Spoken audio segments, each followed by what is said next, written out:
Welcome to the Armchair Coaching Podcast. This is Coach Sheffer. I am the offensive line coach at Brentsville District High School in Nokesville, Virginia, and we have another great guest today. But first, if you're watching us on YouTube, be sure to hit the like and subscribe buttons down below and share this with your other coaching friends as well. We're trying to grow our coaching community here on the podcast. And if you want to listen to this in podcast form, we are available on Google Podcasts, Spotify, Apple Podcasts, Anchor, as well as many other different podcast platforms. So be sure to find us there. And so to introduce our guest today, you are probably very familiar with our guest if you've listened to any of our episodes here on the podcast.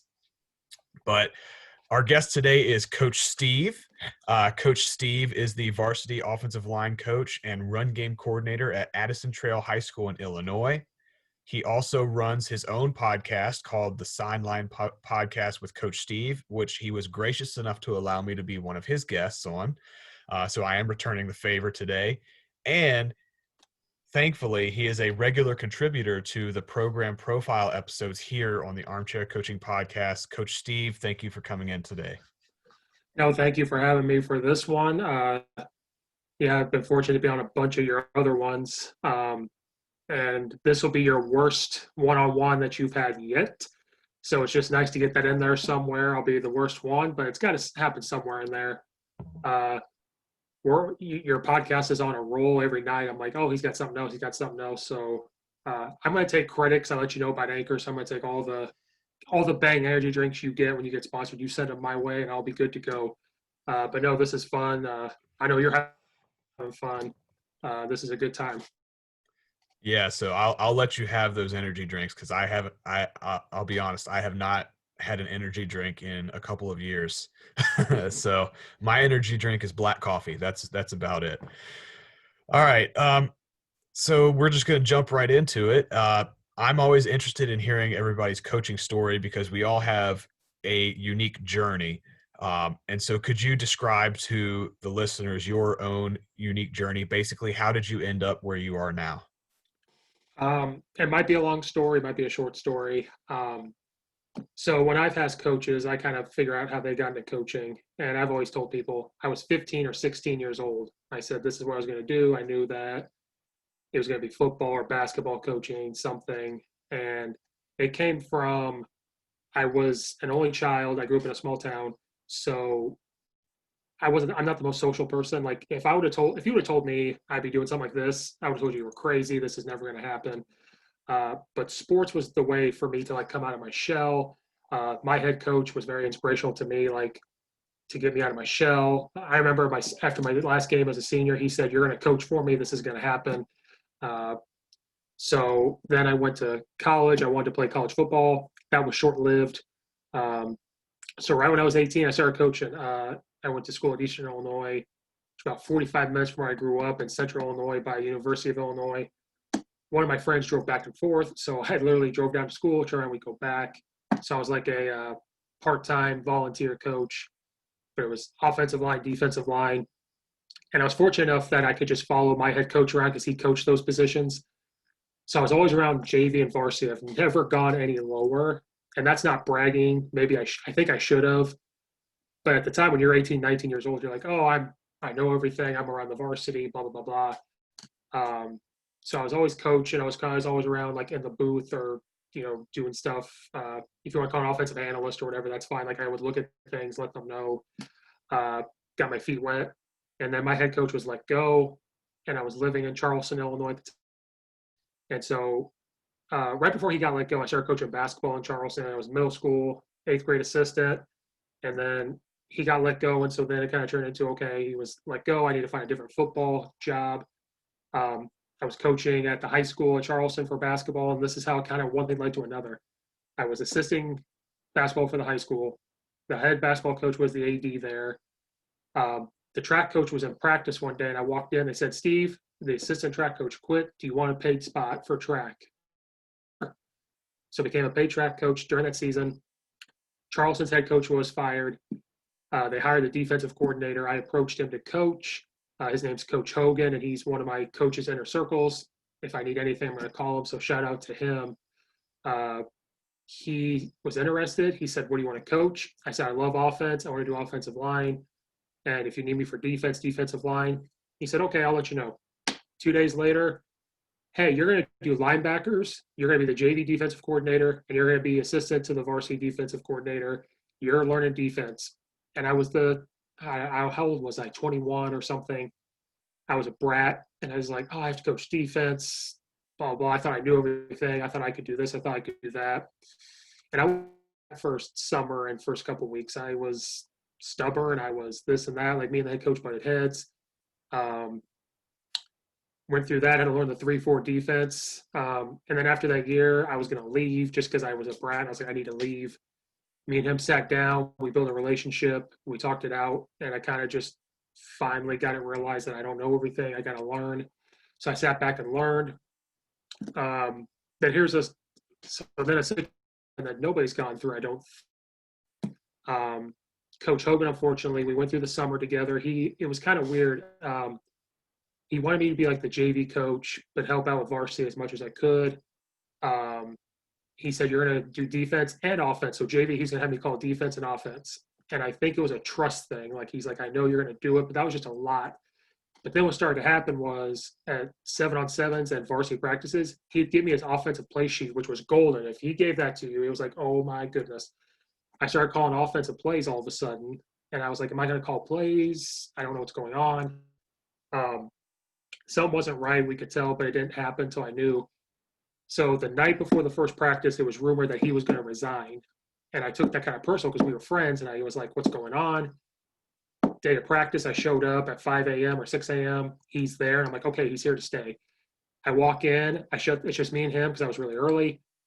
I walked in. He shut the door. And I was like, okay, he's leaving. He's like, yep, I got to resign. Personal things were going on. And me and him had a personal conversation before everybody got there that I've never told anybody. The other coaches came, and he's like, I have to resign. I apologize. I just can't do it. He lived an hour away, too. He was driving an hour to practice and an hour back home. And so then the defensive coordinator became the head coach. And he goes, Steve, you're offensive coordinator. And I said, okay.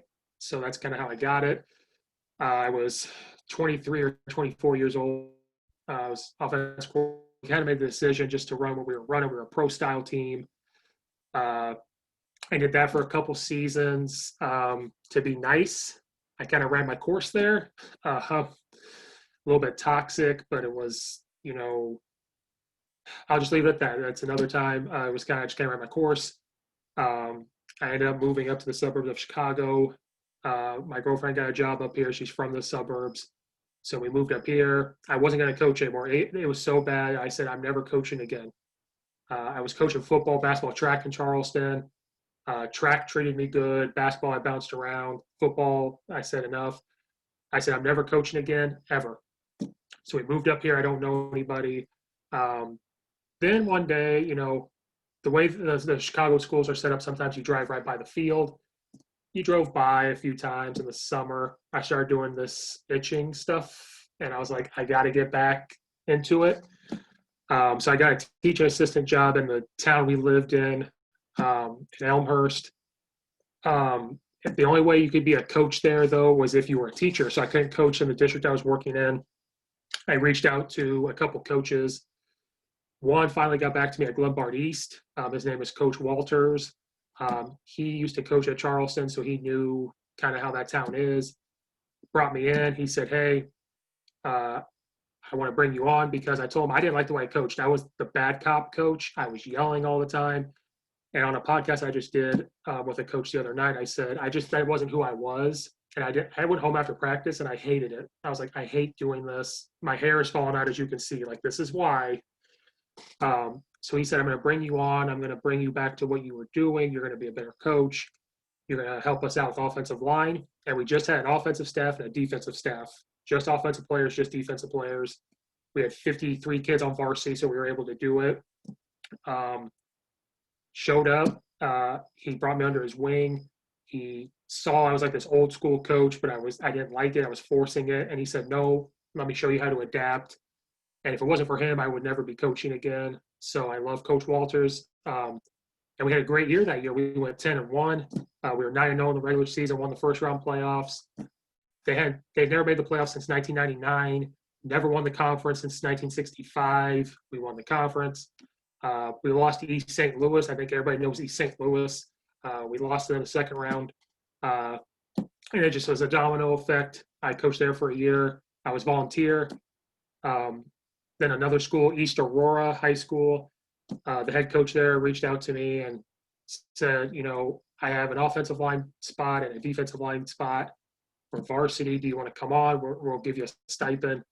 And it was a tough decision to leave the school I was at. But I was like, we don't coach for the money, but in certain situations, you were like, I kind of need the money. I had moved closer out to East Aurora anyway, started coaching there. And the coaches started calling me a good luck charm because I showed up to Glenbard East and they went 10-1. I showed up to East Aurora. It's a program that hasn't made the playoffs since 1982. Their best record was 2-7, and that was in 2000. We went 4. We were 6 points away from making the playoffs in the final game. We lost 26-21, so 6 points away from winning to go to the playoffs. So best record since 2000.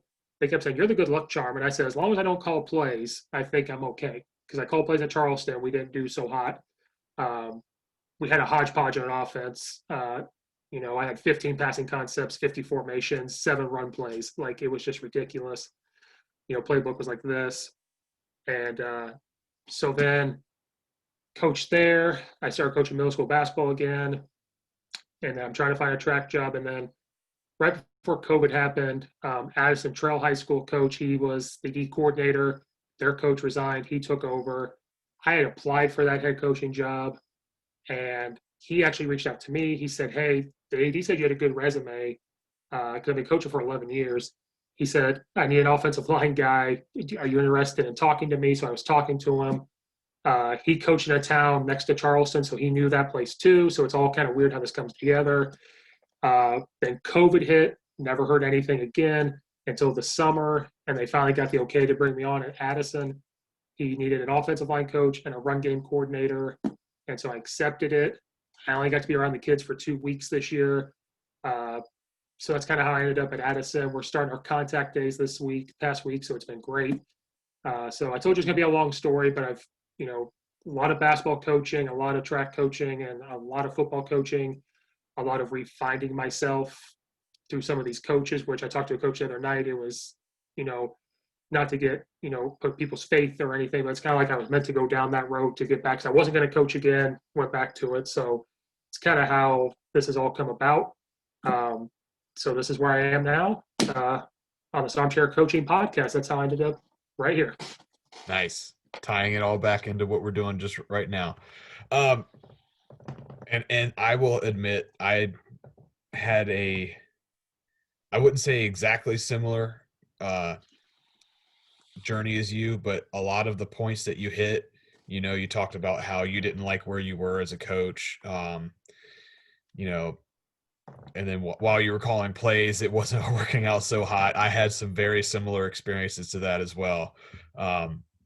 Right now, I think the perfect spot for me is just to be an assistant coach, maybe not calling plays at the moment, because I definitely, when I first started coaching, I thought I knew everything.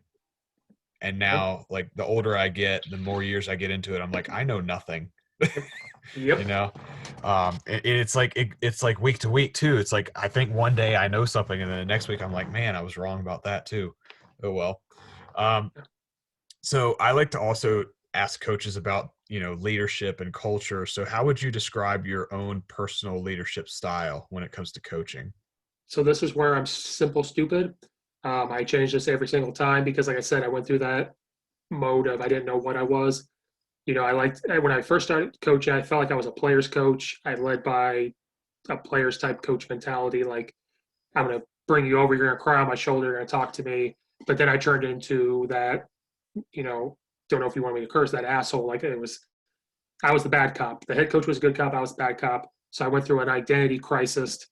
So I think my leadership style, I would say, is, we're going to be simple. We're going to work hard. We're going to try to do things the right way, try to be perfect, I guess. But that word perfect is if you make a mistake, you admit you made the mistake, you're going to try to correct it. So to me, that's perfect, I guess. And then I like to think that I'm a player's coach because, like, offensive line, people know there's a special language. Um, how many positions can you say you have 5 guys come right by you and sit down and you can? At Eastern World was a perfect example. I coach kids that were it's kind of low income, and they come over and start yelling at each other, and all I got to do is sit down and say a couple sentences to them, and they stopped. Like, there's a special language, and they knew that I was going to fight for them. They knew I was going to do everything I could. Um, and I always told them if I made a mistake, I admitted. I was like, okay, you're right. If we're walking through a blocking scheme, but they say, and you listen to the players, if they say, well, what about this? I'm not the coach that, no, you're wrong. You're the player. No, let's walk through it. What are you seeing that I'm not seeing? And so I like to think I go through the players. I like to think that, I'm going to admit when I make a mistake. If I say something wrong, like, yep, you're right. I made a mistake. We're all the same. So I know that's a weird way to answer that. But you could ask me tomorrow, and it's going to be something completely different.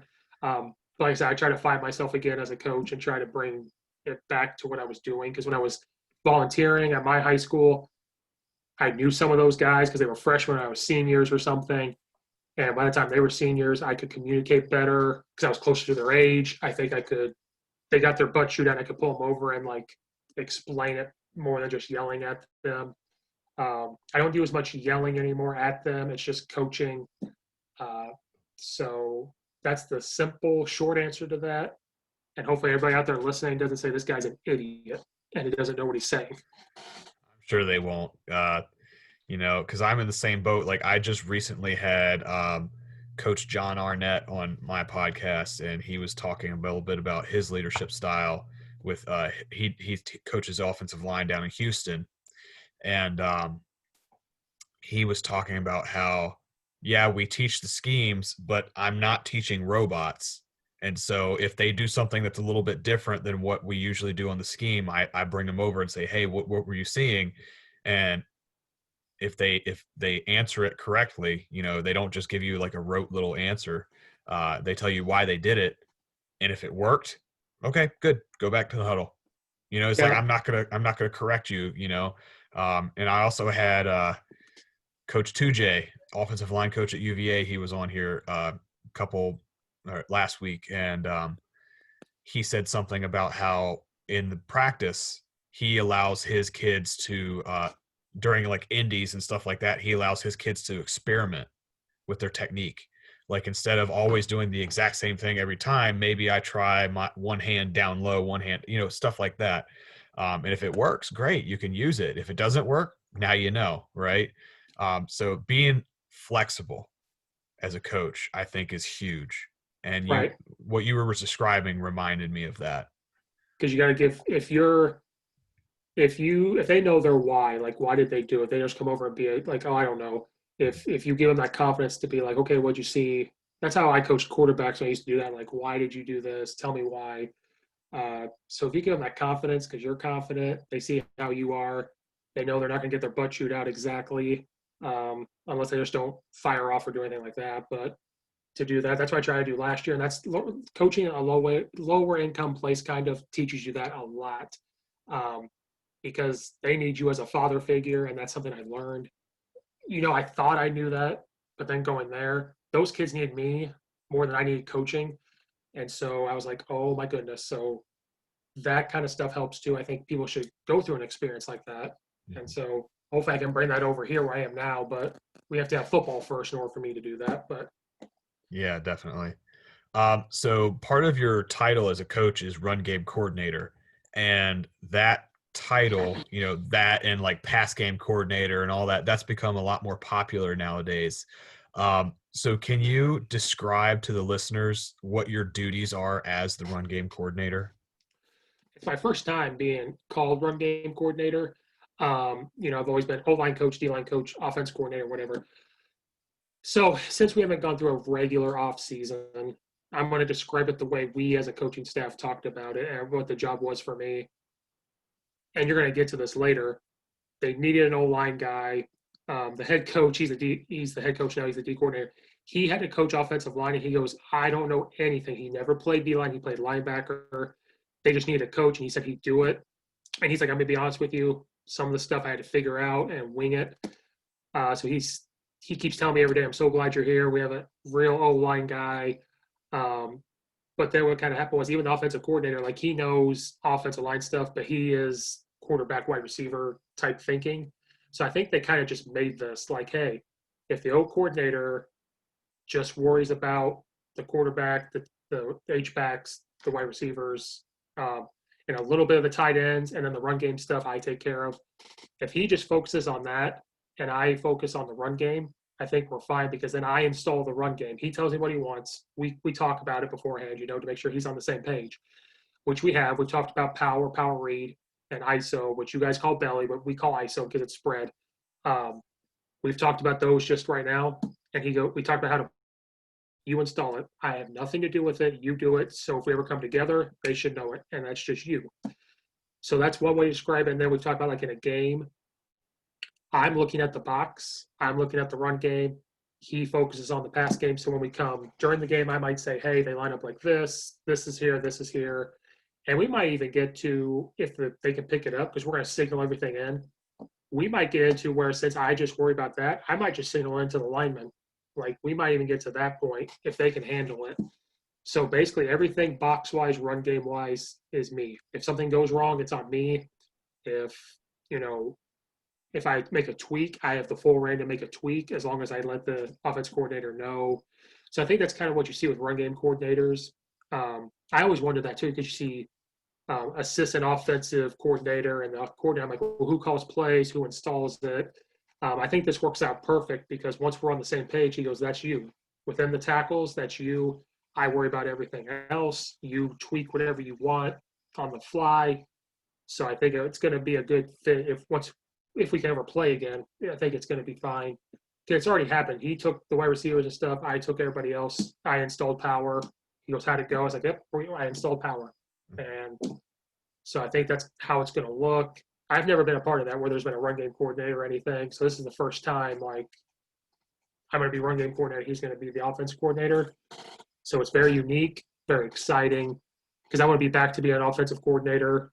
Unless we win this year, then I'll be like, well, I should never call a play as long as I live. But this is just another step to get back to what that is. But it's pretty exciting to just be offensive line. I think I'm going to be stuck there the rest of my life. But I played there. I like it. So it's fun. If you can work it out and have good people around you, it's going to work. I think based on how you describe it, run game coordinator is perfect for offensive line coach. Like maybe a running backs coach could do it, but they're not necessarily going to be up to date on like how it's going to be blocked and like what the techniques you have to teach each individual lineman, which we might get into in the next couple questions here soon. How there's like you're coaching 5 different positions on the team. So as the offensive line coach, unless your team is an empty spread team and you got 5 receivers on the field, you have the most players on the field at any time. And so you got to teach each of those kids a slightly different technique, which is a little different. But, you kind of mentioned how you feel like you're probably going to be with the O line for the rest of your coaching career.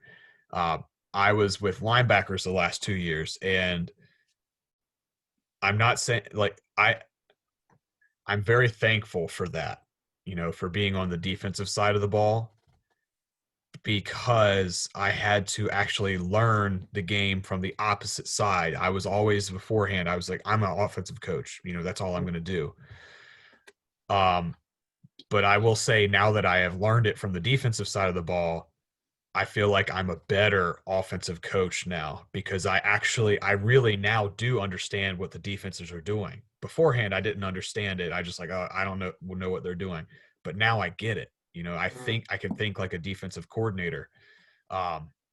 And so that would help. I think that's going to help me as an offensive line coach because now I understand what the fronts are doing, what their techniques are, what they're trying to do, which I can help out with the run blocking.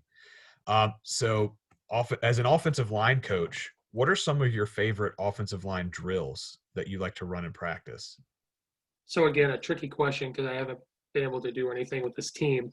So I'm going to go back to my past.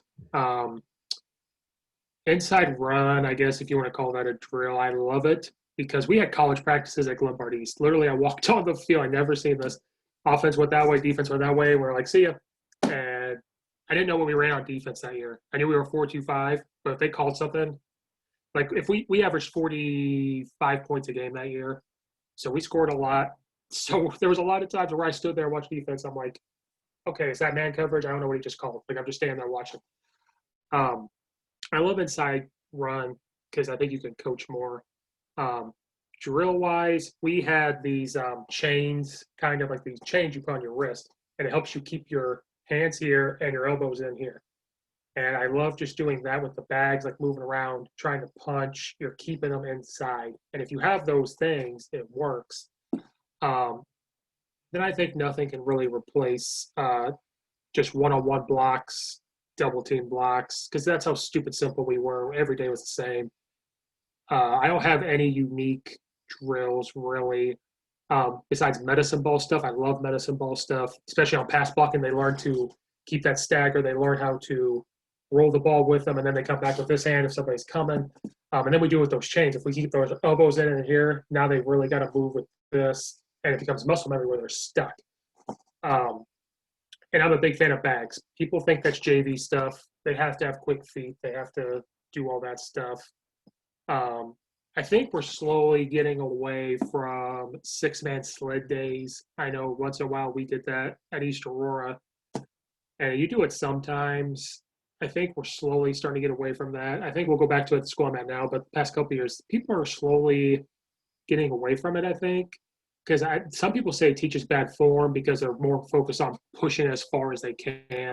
And when I coached it, I said, no, I just want to see – when I coached it inside zone, I thought it was perfect because they learned the flipper, they're double teaming, and I'd blow the whistle. It'd be a quick 2 or 3 seconds. As long as I see the good thing, boom.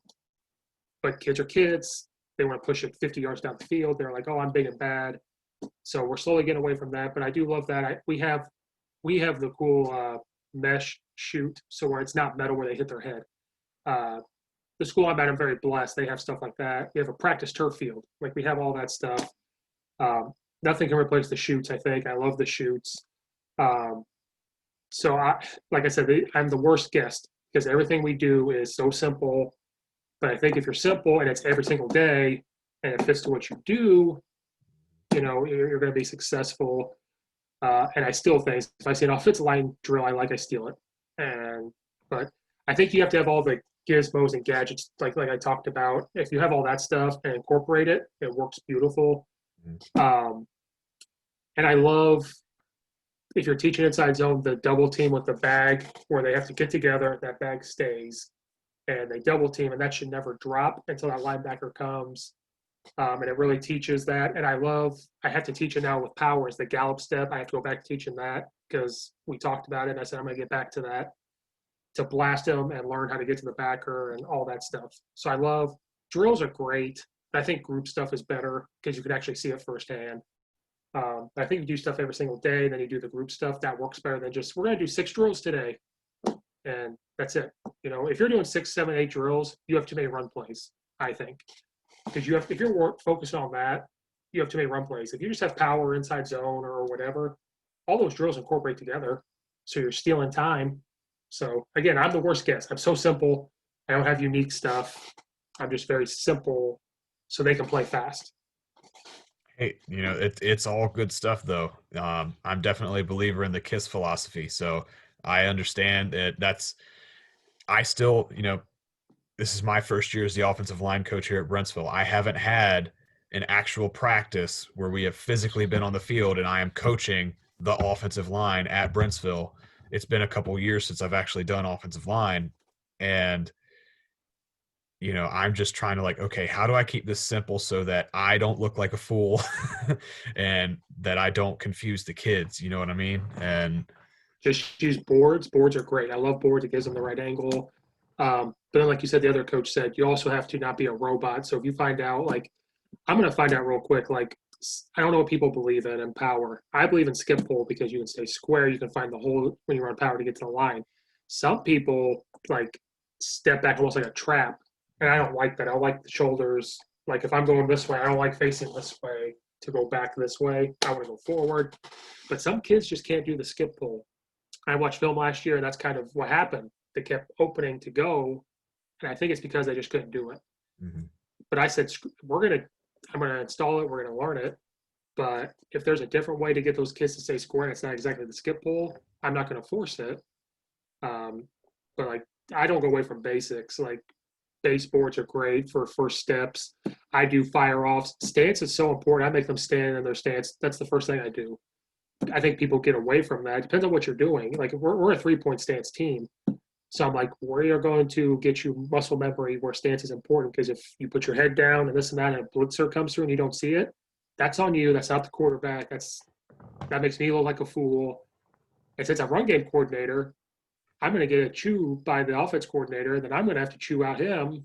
And so as long as it's simple and that stuff doesn't happen, and we don't forget to do the simple things, we're fine. And there's just that's what I think. It has to be simple. Then you can get creative as the season goes on, but don't go away from basics. We did that at Glenbard East. We were 8-0 or 7-0. We started to find all these drills and we were putting them in because we were 7-0. It's like, well, what else can you do?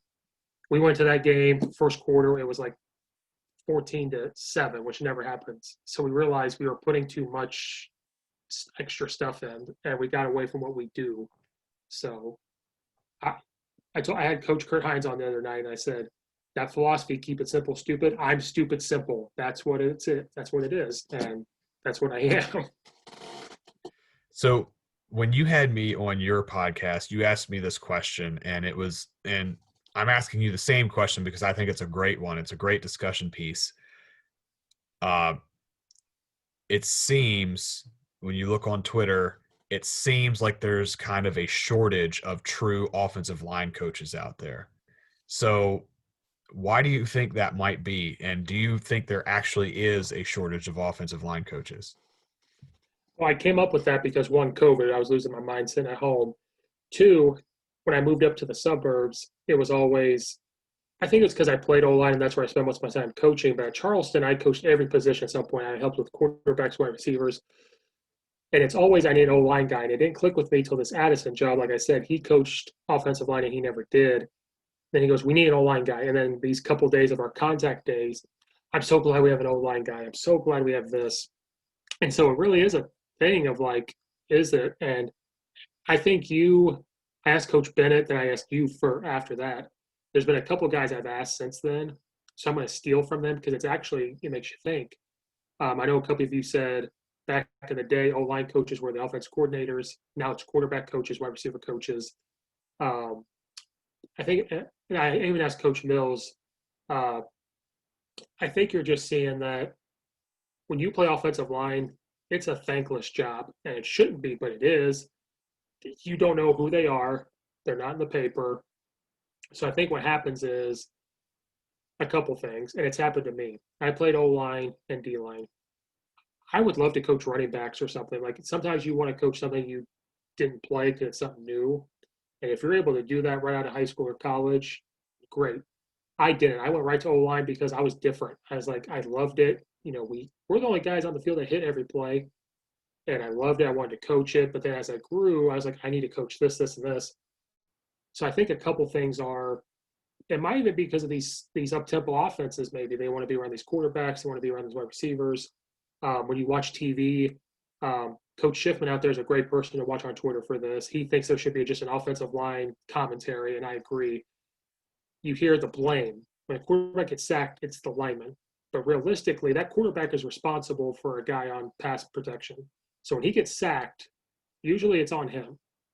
But when the quarterback throws a touchdown, it's him. It's not the offensive line. So I think you hear it on TV, all this blame on offensive line. So it's like, why should I play that? Why should I coach that? Talked about it takes a special language to coach them. And like you said, I think people just can't handle coaching 5 guys at once. It is eyes looking at 5 guys at one time. And it's difficult because then the head coach might look at you and say, what happened? Well, I need to watch the film real quick because I only saw – it's hard to watch 5 guys block. Some of it's easy to tell. Some of it you have to grab huddle real quick. Oh, yeah, he did this. I think it's a combination of things. I think – I apologize. My internet connection's unstable. So, guys, I'm sorry. We're professionals here. long-winded answer. I never thought of it until they said, I need this, I need that. I think it's just because people think we're fat and dumb and they don't want to be around it. I think it's too tough. They want that instant gratification of wide receivers getting the touchdowns, and I'm the coach, I'm the quarterback. More towards, we'll get to this later. We're going to more passing. I don't want to be all around the offensive line. I don't know. I really don't know. Maybe there isn't a shortage and I'm losing my mind. But short answer, I'll think of one later. If I think of it later, I'll tell you. But they all kind of go together. I think it's one of the toughest to learn, really, because look at all the defensive fronts you're going to see. I think that's another reason is it's easy to do this, and that's fine. Quarterback, 1, 2, 3, let it go. Mm-hmm. Offensive line, it's like, okay, you have a 1 tech here this play. Well, next time he's a 3 tech. Well, next time they're in an odd front. Next time they're an okie front. Next time they're an under front. Like, what? Like, next time they bring this backer down. Well, now you got to adjust. Now you have to have this play called. Now you have to have this. Like I'm installing right now, and it's so simple. But eventually, because we're going to run a lot of power read. But what happens when you bring a tight end down and they have a 5 tech? Well, normally that tight end needs to block him. But we're talking about having the tackle and the tight end double team him instead because we're afraid of him getting through. Well, wait a minute, coach. You said my rules were down to inside. We don't worry about this guy. That's the tight end's job. That's the H-back's job. Well, now we got to make a tweak. We got to call Carolina because there's 2 Carolinas. That's a double team. Hey, Carolina. Well, wait a minute. Like, that's the tag. Well, then what if he's here? Like, there's so many different things as an offensive lineman has to worry about. So maybe it's too much for people too. Like, oh my gosh, I have to worry about that. Then what about a half slide or a full slide? What if he comes here? What if we get a stunt? Like, so much happens at one time. You got to teach it. And so I think that's another reason why. See, I'm talking football now. Now we're going to start getting to things, but I think that's another reason it's easy to do wide receivers. Like, run a hitch, do this. Well, if he comes down, just go over the top, run a post instead. Like, not saying it's easy, but offensive line is just so much into it that people just don't see or don't think about because we're big, apparently. Like, they just don't look at it that way. Yeah, there's a couple different coaches. Like the guy that I just talked to on the other podcast, he was talking about how we had a discussion about how offensive line is the most technique-driven position on the field.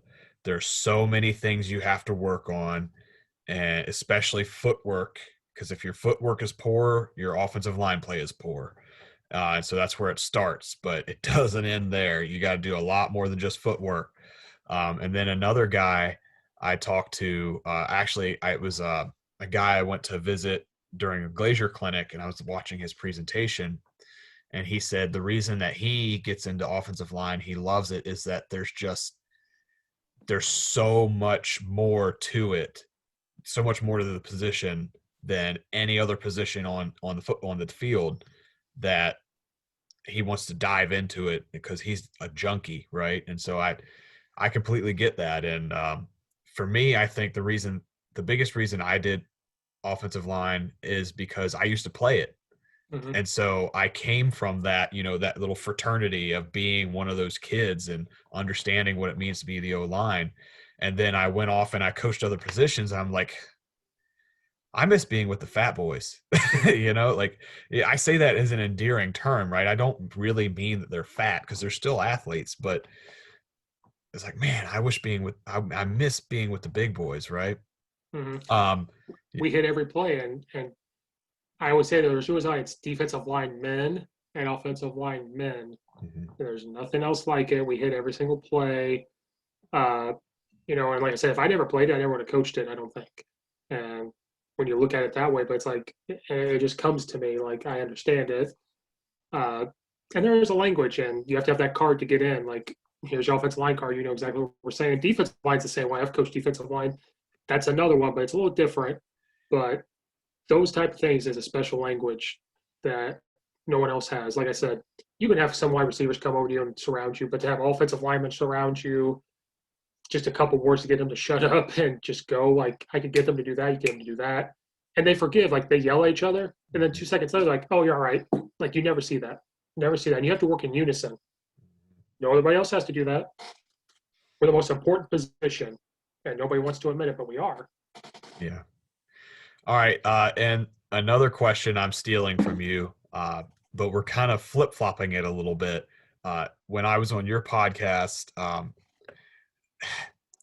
some people kind of know me as like a wing T guy or an option guy, the old school offense, because I do on Twitter quite a bit. I do rep the old school offenses, especially when like college teams like Navy or Army do really well with the triple option. I like to rep them and prop them up a little bit and say, hey, they're still valid, right?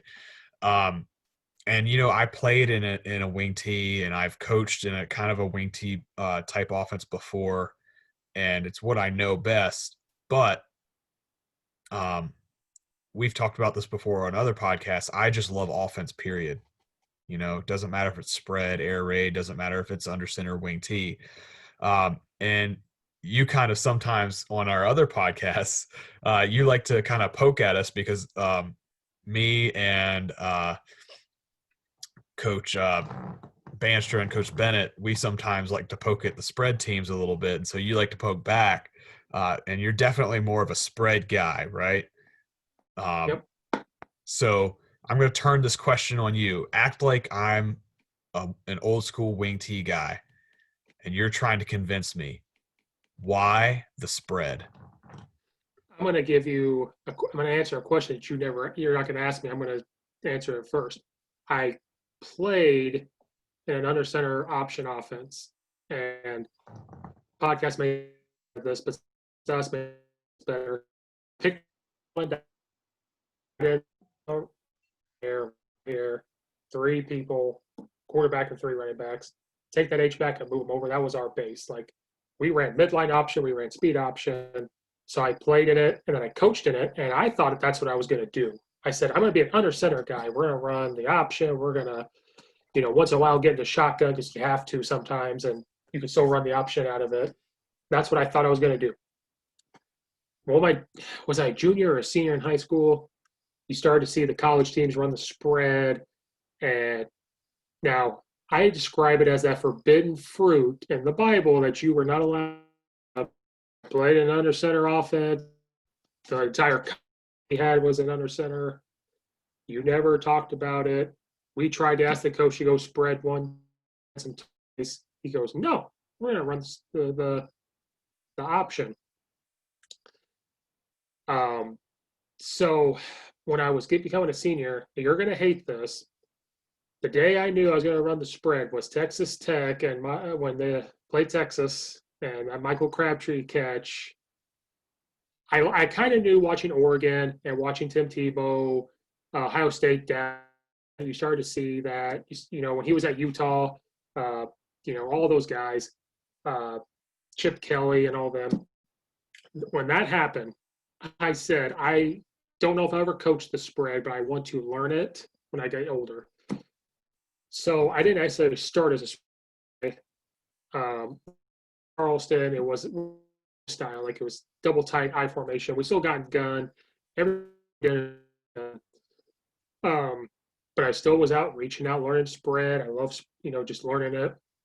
And then we kind of coached in it. I was at Eastern Illinois. Dino Baber showed up. He's the head coach. Coach Spoo was the legendary Eastern Illinois head coach. He was there for 25 years. He's the second longest tenured coach in football, behind Paterno at Penn State, which we don't talk about what happened with him. But Spoo was the second to him. He was, 40 years at Penn State, 25 years at Eastern. Last 2 years, they were 2-8. Baber shows up. We won the conference 2 years in a row, both times. That was all the rage. Fun, whatever. When I coached in the spread. So like I was always under center, got to spread, be around it. I said, all right. So back to what you were saying. I think I'm going to contradict my Navy. Didn't come back. It did. You can do anything of the shotgun, I think. And the reason why I say that is because you see Gus at Auburn, he's doing wing T philosophies from his shotgun pistol. You can hide things, you can move things, you can eye candy it, dress it up. I told the other night, and you kind of called down on Twitter, which is fine because Navy screwed it up. I always feel like if you're a spread, you can practice the pass more. You're never out of the game until Navy screwed it up. And here's an example. And I love offenses. I'll watch anybody with an offensive system. I will watch Army, Navy, Mike Leach, whatever. Learn from it. I'll watch film. I think it depends on coaching. You're a good experience. That's what you're going to do. I had experience in option, which was great to me. I had experience in pro style and spread. Spread just clicks with me better. I think you can do everything out of it. You can run the ball, you can pass the ball, you can do whatever. You can run tight formations out of it and do whatever. I think it gives you to do that. If you're an under center team, I feel like it's harder to adjust to maybe do spread stuff. And that's not true for everybody. I understand people do it. Navy does it. I think Air Force did it before. So here's a story. I have a couple, but the teams I was most successful on were spread. Now we had no. And while we were huddle spread, never seen it. We ran 2x2, trips, and empty. That was it. That's all we ran. And we averaged 40-some points a game. And we would run the ball. We ran trap 8 times in a row and scored. Like, we would run the ball. We could pass. And if they packed the box, fine, we'll pass it. We were prepared. I think that's the thing. It prepares you for those situations. From my experience as wing T guys, I don't know if they're prepared. If, they're going to pack the box because it's wing T. And let's just say your old linemen are not blocking. You're not hitting the holes. This isn't happening. They're doing something. Well, man, we got to pass the ball. We got to do something. Well, you don't practice that. You're not prepared for it. Some are and some aren't. It just depends on who you are. If you're the dinosaur wing T, I don't think you are. If you're this new age, I think you are. Last year, I was coach at East Aurora.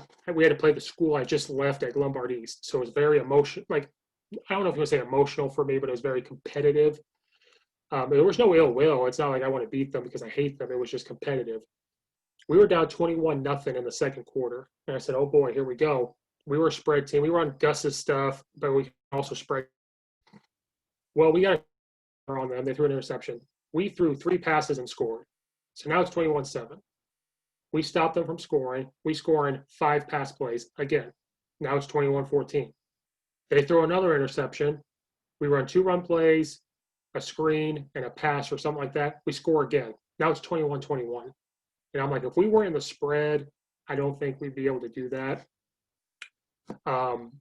So I just feel like you can do everything out of it. You can run tight. You can spread it out. I love Mike Leach. I don't think I could pass the ball 70 times a game. The old lineman in me would be like, no, we got to run the ball. We got to hit him in the mouth. We can pass it. We can do your RPOs. I think the RPO stuff is fantastic, especially now that you're seeing the wing T philosophy stuff come back, incorporated with those RPOs. We might dabble in some of that stuff. It's going to be – I don't know how you stop it if you got the kids to do it. So I just think the spread – I have a coach that I interviewed that I coached against. I haven't released it yet, but I'm going to give a sneak peek of what he talked about. When I coached against him, he went at Lincoln High School and I was at Charleston. They were a spread team, but their run game was wing T philosophy stuff, but they were spread it out because they could still pass it. This past year, he decided to go to a pistol wing T. He finally just kind of said, you know what, we're going to go to this. I think it's going to help us more. It's going to fit the kids better. And we kind of talked about if he didn't do this, to him, it was easier to go spread and then to tighten it down, but still be in pistol. It was an easier adjustment than going from the wing T stuff to try to spread it out. Since they were running wing T philosophies, it was a lot easier for him to do that. And I think if you're a spread team, you can adapt to what your kids do. If I become an offensive coordinator, I'm going to install it like Mike Leach at first with his formations because they're simple. But then I'm not an idiot. If I have a tight end with his hand down, we're going to bring him in tight. I'm not going to leave him out there. I'm going to bring him down, add another gap. If I have an H-back, we're going to put him right behind him. We're going to run power, and we're going to smash him in the mouth. If I have the guys to do that, I can do that. I just feel like some wing T guys, you can't sit there and tell me if you're a wing T guy and a kid comes in that throws dimes, that has a good arm, that you should pass the ball a little more. You shouldn't do rollouts more. Like, you can't tell me that you can't do that. They want to stick to this. No, run hitch and corner from Mike Leach. That's all you got to do. maybe put in mesh with those wings. They can do that. So I just feel like spread, pistol, whatever you want, gives you unlimited ways to adapt to your kids and easier to go from one thing to the other. And so I will always run some type of spread, I think. I don't know if I'll ever go back to under center option. And you can run the option out of spread. I can incorporate what I did in high school and coached it and do it, which I have. It's the same reads, it's the same stuff. You just adapt it. So I just feel like it's more adaptable to that. Hey, Navy does it too. Uh-huh. Every once in a while, they'll go spread. They'll go 2-by-2, quarterback in the backfield and run option. It's the same stuff, just from a different look. I think I'm not trying to counter what you said, because I definitely understand where you're coming from. The under center old school wing tee, it's the philosophy that a lot of them think of is, well, yeah, we're investing so heavily in the run game that we don't spend nearly enough time on the passing game. But I will say I did do a episode recently with, you may have heard of him, Coach Roger Holmes in Georgia. Huge wing tee guy. He's like the wing tee king in southeast of the U.S. He's old school under center wing tee, but he comes from a little bit of a more new age philosophy. He's not much of a buck sweep guy. He's more of like a jet tackle trap. But I asked him this question: what happens when you do have a dude at quarterback and you need to throw the ball? I would recommend, Coach Steve, when that episode comes out, that you listen to it, because he had some great passing concepts. And he's like, we don't even change the formations or anything like that. We still run our wing tee formations, but we have some really good passing concepts. He has, if I remember, I think it was the sail route he talked about. He talked about the 10-yard dig. And he said, we rarely do any like long drops, like 7-step drops, but he will do play action, a lot of play action and a lot of boot. And he said there were years where he would throw, like, even in the wing tee, they would throw for like 3,000 yards. So there's ways to do it if you're willing to invest in it, right? And that's the thing. You've got to be adaptable. And I think every offense has the ability to adapt to their players, but the coach has to know what they're doing, right? No, I agree. And it's the same for the spread. Another coach we both could reach out to, probably Coach Patrick Taylor. He's on Twitter. He runs the air raid, but he'll come on. If you listen to him talk, he's been on Coach Mackey's stuff a lot. I think what they say, ran for 2,000 yards or something like that. It was something crazy. Yeah. And they were like, wait a minute, you're an air raid guy. He's been to Hal Mummy's house. He's went to go talk to Mike Leach, and he was like, if they give me a 5-man box, I'm running the football. He's not going to. So, like you said, I think it just depends on the coach. I think it depends on their system. I think this new age wing tee stuff, I think the old school wing tee is still there, but we're seeing this new age wing tee because I think people are starting to realize spread guys know what they're doing. Wing tee guys know what they're doing. Like I said, if we dabble in wing tee runs this year, I'm calling a wing tee guy and say, hey, how do you block this? And they can call me and say, hey, how do you guys run power out of spread for some reason? We're going to run up in a pistol and do it. Or how do you run mesh? How do you run this or that? I'm going to tell them. But it's all experiences too. It's what you've seen as a coach. It's what I've seen. I've seen guys not adapt. They've had a quarterback leave their high school because they didn't have him throw the ball when they should have. If he can throw dimes, why not have him, instead of passing it twice a game, maybe pass it 10 times. And then they're going to soften that box up. You can still stay in your tight. They'll soften up, and it just opens right back up. Mm-hmm. So, we're both right, both wrong at the same time, I guess. It reminds me, Twitter's amazing because it's amazing, and yet it can be weird at the same time. For the most part, the coaching community is very positive. We're sharing, we're talking to each other. We have positive conversations. And then the other side, it's wing tee versus air raid or something like that. But it reminded me what you were just talking about, sharing stuff. Most of the listeners will probably know who Coach Rick Stewart is. He is the pistol wing tee guy. So he's the guy who's been selling his system, the pistol wing tee. I purchased it. I've seen him in a couple clinics. I've talked to him before. Great guy. It's a great system. But he realized that the air raid has something going. The RPOs have a lot of momentum going, and he's like, well, what can I do? How can I incorporate that into the wing T? So what he did, he partnered with Coach McManus, who's an air raid guy, who's won a lot of championships with his air raid system, and they worked together to add air raid passing concepts and RPOs to the run game of the pistol wing T. And I haven't purchased the product, but I've seen a lot of their sneak peeks and a lot of their free videos. Some of those RPOs that they're coming up with just look filthy on the board and what they're doing. And it's like, because they have RPOs off of jet sweep, they have RPOs off of the wing T belly, ISO, and they just look. It's like I don't know how you defend that as a linebackers coach. How would you defend that RPO, the belly, the little pop pass that they have? There's no way you could defend it. So I think evolution is coming. Mm-hmm. And people need to watch the Facebook group. That's where those free videos come out, and they have like free clinics. They only show like a couple things, and I usually miss some, but I go back later. And it's like, if you can get that and have the guys to do it, you're going to be a hard team to stop. It's like you said, the new wave is coming. Like we saw wing T, we saw pro style, we've seen air raid. Now we're going to start seeing. We saw the up tempo, like Dino Babers and stuff, and now we're going to see this.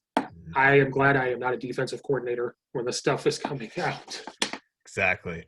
Well, Coach, I really appreciate you coming on tonight. We finally got you on the podcast.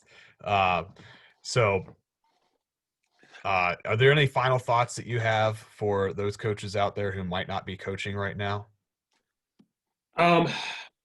Good luck to everybody that's coaching. For those that are not coaching, we just have to keep working. Illinois is kind of all over the place. We are now the only Midwestern state not playing right now. Every state has reversed decisions. I think just now Maryland just reversed their decision. Not to get political, there's been some rallies in Illinois. Students have gone out, and it's to open schools. It's to have sports. It's not just football. It's to have things come back. They've been peaceful. There's nothing. It's just they went to the state capitol. We've had them in different towns. And so I think it shows we're fighting for the kids. It's nothing negative. We're not saying there's nothing said negative. It's just we're very frustrated. But an advice for coaches, and I talked to Coach Hines about it, I have to be careful what I say because people will take it political. So coaches that are fighting for their season, we have to be careful what we say. Those kids will absorb everything. So I practice. I tell them control what we can control. We fight for what we can fight for. And if it happens in October, it happens. If not, we'll play in the spring. But I think teams that are playing right now is a positive thing. It helps everybody out. It shows that it can be done. It can be done safely. So as long as we do the things we need to, I don't care what you believe, wear a mask, wash your hands. We do those things, we'll get back, and we're seeing it.